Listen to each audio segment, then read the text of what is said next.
Hello everyone, it's Erin, and today I'll be recreating this mysterious piece of background art from the Powerpuff Girls. Mysterious because I have no idea who painted it. But I'm pretty sure they use gouache, and I have my gouache. I have a flathead brush, I have some round head brushes, I've got a paper towel, water, and some yellows. And I'm going to use primary yellow because it's slightly cooler than regular yellow. And I'm mixing it up with white so that it's lighter, higher value, but also more opaque. And putting just a little kiss of cyan in there to sort of lean it towards green, because the background, as you can see, has sort of a greenish tint to the yellow. And so I could have added more green or more cyan to it and more white. I think that would have given me a color that would be closer to the original. But I'm happy with how that turned out. Now I'm mixing in regular yellow, so not primary yellow, regular yellow, which is warmer, and a little bit of primary magenta with cyan. So this is giving me this more sandy color that I'm using for the sand, for the desert floor. And we're going to just make a few variations of that hue so that we can get a bit of a depth here, a little bit of texture. And then we're going to add even more cyan and primary magenta to the mix so that we can start to paint the hills in the background, off in the distance, those deserty hills. This whole piece is pretty much entirely made up of warm colors. We've got that sort of lemony yellow sky. We've got the sandy color at the bottom. We've got mountains that are, actually I'm not doing the mountains yet, or the hills. I'm doing some of the texture down on the ground here. But yeah, and then we have a building that is a hot sort of magenta red, and the whole thing, it feels very hot, right? You could pretty much say that this is an analogous color scheme. Analogous meaning colors that are next to each other on the color wheel. There is a little bit of green with the plants in this piece, and which adds a nice accent color, which is the opposite on the opposite end of the color wheel, pretty much. So a bit of a complementary thing going on there. But overall, this is a really warm color scheme that adds to the atmosphere of it being a desert, right? So we really feel the heat. I love that the sky is yellow, using these unusual colors to represent an atmosphere, a place. And the setting here is the desert. Now, I'm not sure who did this piece originally, so if anyone knows, please write it in the comments below. A lot of artists worked on the Powerpuff Girls, which was originally created by Craig McCracken back in the early 90s. I'll talk about that a little bit more, but let's get back to the painting here. I'm separating my bristles on my flathead brush so that I can get this more textural stroke. It's not necessarily a dry brush effect, it's just that we have a bit of a separation between the bristles to give us sort of these stripes. And then I've allowed the hills to dry completely before going over them with a second coat and smoothing it out. Painting quickly. Of course, I've sped up the video a bit, but I am painting quickly because gouache does dry fast, and you really don't want to keep going over the same spot trying to smooth it out, because you will end up picking up paint from underneath and creating streaks. So it's just a good idea to do 2 or 3 coats, and then allowing each coat to dry, you end up getting a smoother finish. So just doing this effect again where I broke up my brush, using the flathead brush so I can get a smoother straight line, and some of the details here on the hills, which is just the same color again, the same hue. I've just added a little bit more of the magenta cyan mix, which when you mix those two colors together, you get this really nice warm sort of brown.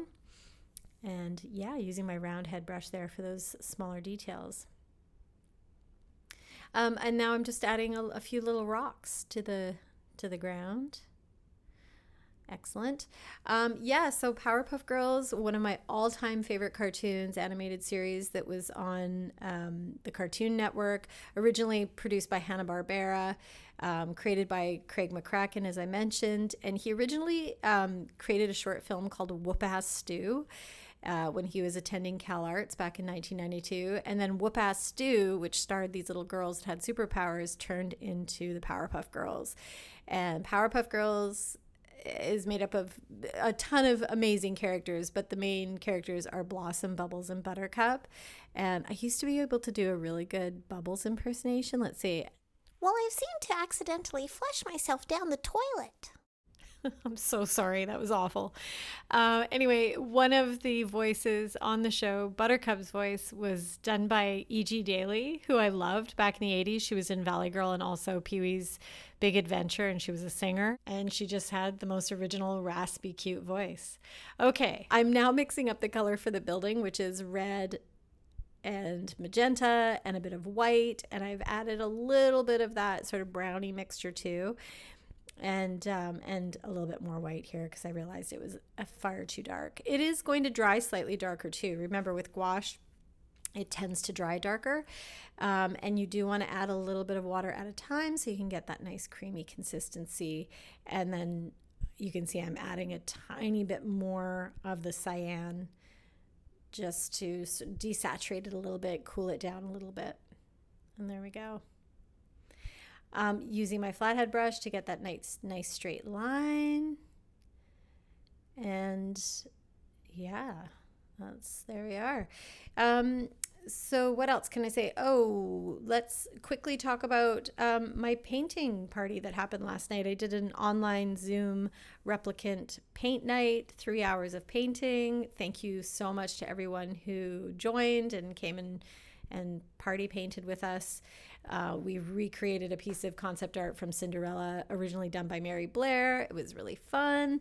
And I'm hosting another one. So if you're interested in joining me for another paint night, the next one is going to be on April 3rd, which is a Thursday night. But I also have a 6-week Zoom course that's starting on February 19th. So all the information will be in the description below. And now we're doing some dry brush over top of this building. So I'm going with the slightly darker color. I've dried my brush off completely, separated the bristles, and just, applying it to that dry surface. You can see over in the left part of the building there, the shorter part of the building, that there's actually a little spot that hadn't dried completely. And so you can see where that picked up the paint. So that's why you want to let things dry. I actually do, I make the same mistake, but far more noticeable when I do the porch part, like the part in front of the building. You'll see in a minute. And it's just, it's so hard to wait for gouache to dry, even though it dries really quickly. Sometimes I get very impatient. You can use a blow dryer. Definitely go for it if you have one that's handy. I used to use this little blow dryer, but it broke down, so I need to get a new one. And this is the sort of the side part of the building, and just a really great use of color to, again, show, I talk about this a lot in my videos, but showing light and shadow and using color to really emphasize the fact that part of something is in, sunlight or artificial light, and then somewhere else in the piece is in shadow. And so using color to really play with the idea of light and shadow. And in this case, as I mentioned, everything, all these really warm colors. So we've got this sort of warm peachy color, and it just adds to that sense that this is a hot scene, that there's a lot of heat in the desert. And now I'm mixing up the color for the porch, which is a much darker sort of raspberry color. So I've got that mixture that I used for the building, but I'm adding some black to it. And then coming in here, and it has sort of what I call an inky effect, which means that it's not completely opaque and flat. There is a slight bit of modeling in the original piece, and that kind of adds to the sense of shadow. So I do a few coats, but I allow some of that background or some of what's underneath kind of come through a little bit. Using my smaller brush here just to get the details on the roof. These little, little bit of a detail there. My proportions aren't perfect, but that's okay. I'm happy with how that little area turned out.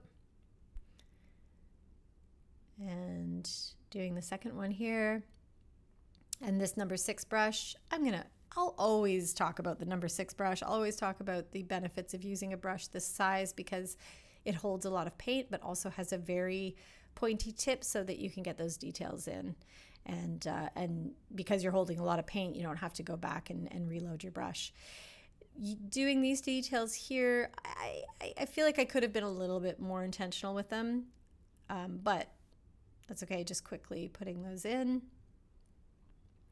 And so the porch part, or I guess that's the porch. I don't know if maybe it's just it's the shadow. That's what it is. It's the shadow from the building. And then there's going to be a porch on top of that that's a lighter color. But the shadow of the building, it isn't dry completely. You can sort of see, and this is where I mess up, coming up in a moment here. Oh, there it is. See? I even pointed out, I'm like, look at that. I screwed up. That's because I didn't wait for it to completely dry. And so the wet paint picked up an area that was still wet, that was a bit thicker, right? So it just picked up that paint, creating an unwanted streak or blemish. All right, I'm mixing up the color for the balcony now. So this is how I do it. I look at Procreate, I pick the color, right? And I see how much gray. So 85% white. 85% white, which means it is a little bit gray mixed in with some orange, and that's going to be the color for the balcony and the frame to the window and the door. So I apologize, that part of the video got lost. This happens to me all the time. I don't know why, but just some video will not transfer onto my iPad. I have my iPad and my phone linked, but it doesn't transfer over. Anyway, doing a second coat. So you can see here, I did wait for it to completely dry this time. And I believe I do 3 coats to get this porch. So this is one of the best things about gouache. This is why so many artists love gouache, is because you can paint a light color over a dark color, which is amazing. It's great. So you can, put a whole background in, put elements like this shadow, and then paint right over it. And it does need a few coats, but eventually you'll get this really nice opaque finish. And that's because gouache has, oh, there goes Todd, the squirrel. Okay, back to the painting. Todd visits me every day now. I've watched him getting fatter and fatter, and I'm just so happy that he's doing really well. His ears are getting fluffier too. Anyway, but gouache has chalk added to the pigment and the binder, so it is more opaque, and it's flat. It's not shiny like other acrylics, so it has this lovely flat satiny finish. And not all gouache is acrylic. I use acrylic gouache, but you can also find traditional gouache that is not acrylic, but it's very similar. The only difference is it won't reactivate once it's dry. So people often ask, why do I use acrylic gouache? And for me, I prefer it because you can layer without the layer underneath reactivating. And also I find that the colors are more vibrant. But a traditional gouache has a nice sort of creamier feel to it. Okay, we are doing the windows, this wonderful sort of tomato soup red. And then we're creating more of an orange using that yellow, that warmer yellow, some of that tomato soup red that I've mixed up, and some white, so that we can do the highlights on the windows. And just, this is another, example of really interesting color combinations being used in unusual ways. We don't think of windows reflecting orange light, but if you're in the desert and the sky is yellow, then that would probably be the case. So it's just this really great example, of using colors in a unique and creative way to, again, really emphasize the atmosphere of that hot desert. All right, now we're doing the details around the windows. So sometimes, I might work in an order that is not how the original artist worked. I don't even know who the artist was in this case, so there's really no way of me knowing for sure what order they painted things in, what elements they did before other elements. But for me, it made the most sense to do the darker kind of magenta color for inside the windows, that sort of tomato soup magenta color, which is not very accurate. But anyway, to do that first, and then to paint the details around it. And that's, in this case, it's very obvious because I'm going over top of the reflective window. And then here, I can just I can paint over top of that window part and do these. These remind me of what are windows called on a boat? I want to say portals, but anyway, these sort of boat-like windows. It's so cool. I love this design, which is ultimately inspired by the UPA style of the 1950s. UPA stands for United Productions of America, and this was a company made up of mostly former Disney employees who in the 1940s had just graduated from art school, and they were really inspired by modern art, painters like Matisse who had changed the rules of color and shape. And these artists that went on to start UPA, they were, really leaning into this sort of flat graphic look that we now think of as the mid-century style, but also the UPA style. Because although that company was originally formed to create industrial World War II training films, they eventually started producing animated series like Mr. Magoo. They went on to make Frosty the Snowman, which I loved as a kid. But yeah, these artists created stuff that was huge in the 1950s and 60s, and then it made a resurgence in the 90s, in the mid to late 90s, thanks to Craig McCracken and other artists of that time that were putting out cartoons like Powerpuff Girls, Dexter's Laboratory, Samurai Jack, all of which are brilliant, not only aesthetically, but just so well written, so much fun. And I plan on doing a lot more of the concept art from that time period, from the mid to late 90s, which is when I was like rediscovering cartoons. It was like I was like smoking a lot of pot, watching a lot of Powerpuff Girls. I won't lie. Those were my 20s. I'm now at the beginning of my 50s. Things have changed a little bit. Anyway, all right, we're almost at the end here. We're now mixing up the flower box, or the plant box, I believe, for the porch. And this is, again, I'm just using the colors that I have on my palette already, mixing together this sort of darker, warm brown. Oh no, I'm doing this is the shadow on the inside of the portal windows. Is that what they're called?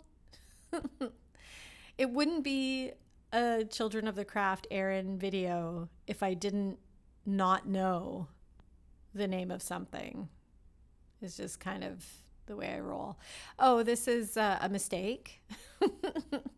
And which is great. I'm so glad I made this mistake because you can fix these things. So I just get a wet brush and I go over it. I kind of rub it. I have to make sure it's not super dry because then I can kind of reactivate it a little bit, even though it's acrylic gouache, and just sort of paint over it with a bit more of that color. But I did that very quickly, and so I was able to fix it up. And then I go to the box here, get that done, and then go back and redo that detail that I messed up the first time.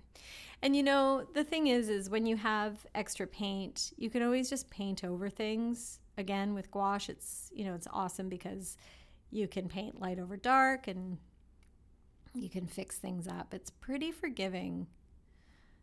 It's not as forgiving as oil, but it is forgiving. And yeah, there we go. Lovely. And we're going to do some details here on the porch. I guess that's where the step is. And to get that thin line, I'm using the very tip of my number 6, but I'm also using less pressure and getting in these nice wonky lines. I love that about mid-century work, but also, again, this resurgence of this style and how there's a lot of these sort of skewed angles, just adding a lovely dynamic sort of flair to the overall aesthetic. It just doesn't feel as still, right? It feels like there's more movement to it, more rhythm to those lines. And I am doing it's a lot of paint here just to do one tiny little detail, which is the trunk of the palm tree. But again, using the colors on my palette to create a brown, and there it is. Again, it's skewed. It has a little bit of an angle to it, and which is far more interesting than if the trunk was just straight up and down. And this part here, making this lighter, sort of warm, pinky, sandy color. What am I doing? I don't even know. Oh, these are the mysterious...